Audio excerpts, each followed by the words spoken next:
Hi! Good evening mga Chiki Loves at sa mga beshi kong expired. Yes, kahit mainit ang panahon, let's celebrate. Mag-inom-inuman tayo ng coffee for tonight's video. Dito lang sa aming favorite coffee shop, ang Cappuccino. Sama ko nga pala ang aking team Tigang na walang bengbang. Malungkot ang mga beshi ko for tonight's video. Kasi bawal na ako kumain. Bawal ang pork, bawal ang beans, bawal ang hotdog, bawal ang itlog. Higit sa lahat, bawal ang bemba. Siyempre, Holy Week ngayon, di ba? Ninilay-nilay na lang kami. Ganun talaga, dapat minsan mag-aayuno kayo para bawas kasalanan. Welcome sa mga samahan ng team Masikip dyan. Yung kasing sikip ng butas ng karayom.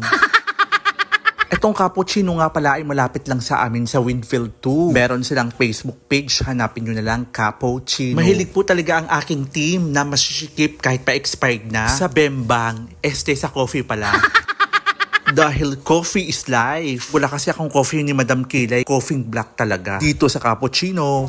Let's try. Kasi pag nag-focus kayo pa rin sa business, katulad nangyari sa wala, problema nyo. Sarap. Charot.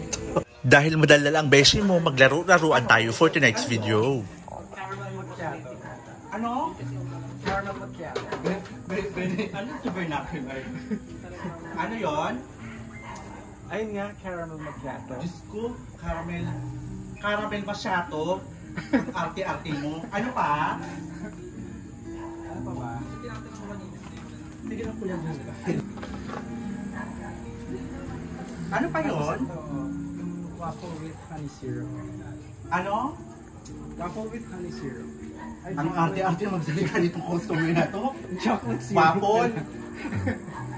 Na-high blood ako sa'yo, guys. O sige, ano pa? Ayun lang. Okay, thank you. Let's go na. Okay na kuya, salamat.